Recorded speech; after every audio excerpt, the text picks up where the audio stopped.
Assalamualaikum warahmatullahi wabarakatuh. Halo teman-teman, kembali lagi bersama aku. Di video kali ini aku akan bahas mengenai cara mengentry jurnal kas kecil menggunakan metode dana tidak tetap atau metode fluktuasi.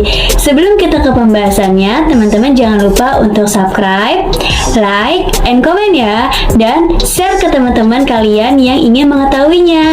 Kita akan bahas entry jurnal kas kecil secara mudah dan paham dengan menggunakan metode dana tidak tetap. Teman-teman juga siapkan catatannya ya, atau screenshot materinya. Oke.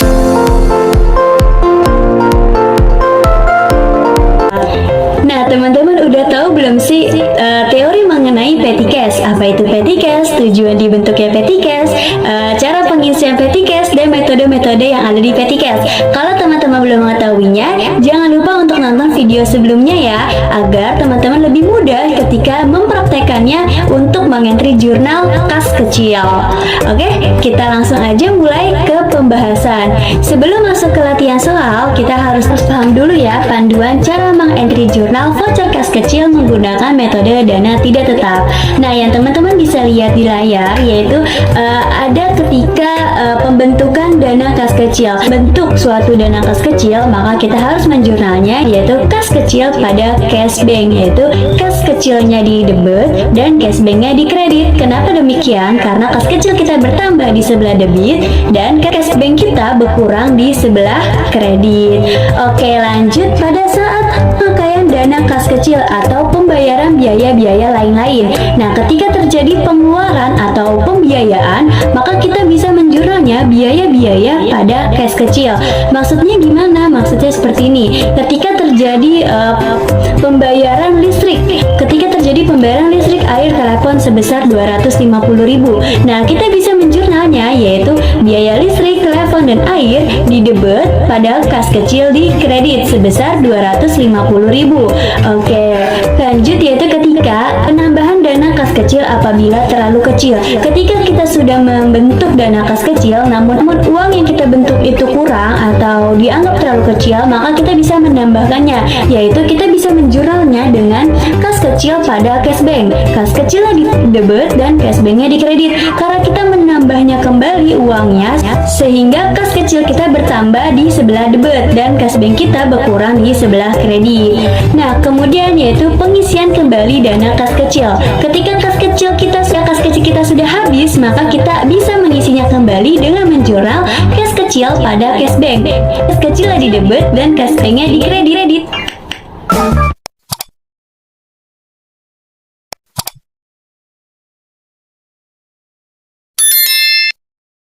Oke, lanjut kita kepada latihan soal.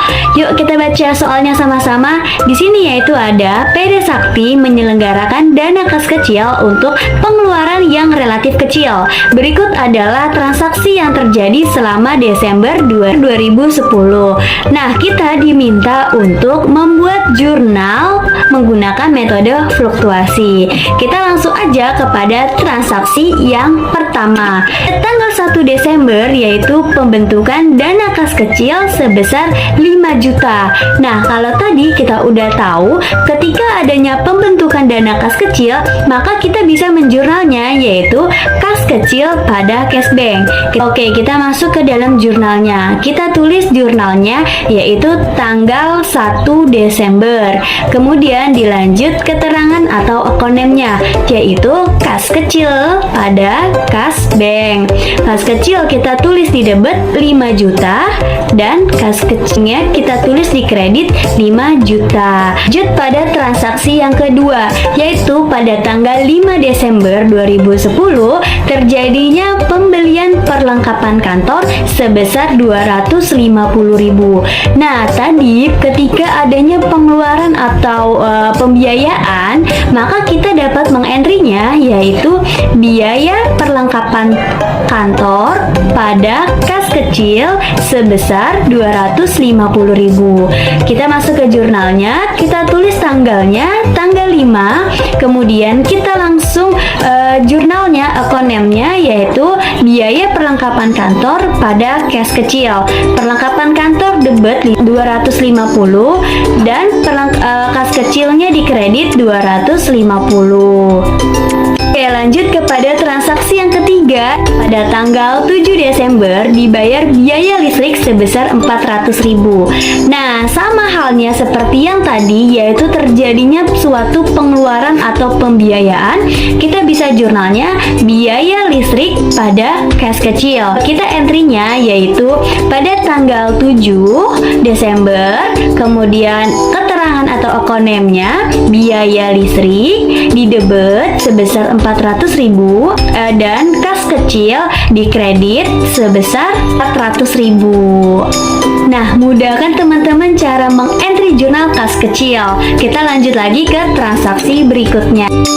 Lanjut kepada transaksi berikutnya, yaitu pada tanggal 15 pengisian kembali dana kas kecil. Ketika tadi pengisian kembali dana kas kecil, maka kita bisa menjurnalnya apa yaitu kas kecil pada cash bank. Nah, ketika pengisian kembali ini kok nggak ada uangnya, kok nggak ada nominalnya, Kak? Memang tidak ada nominalnya, tapi kita berasumsikan atau kita bisa mencatatnya dengan pengeluaran yang sudah kita keluarkan.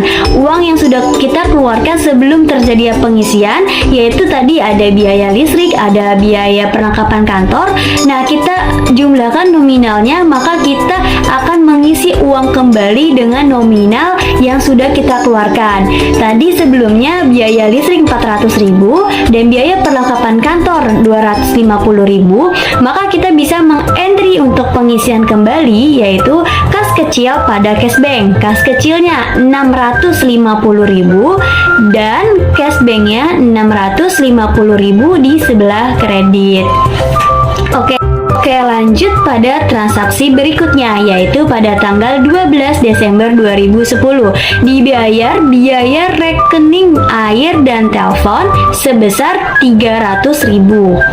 Oke, kalian pasti udah tahu nih menerka-nerka apa sih jurnalnya? Ya, pasti jurnalnya yaitu biaya telepon dan air di debit sebesar 300.000 dan kas kecil di kredit sebesar 300.000. Oke, pada tanggal 15 dibayar iklan kepada Harian Merdeka sebesar 500.000.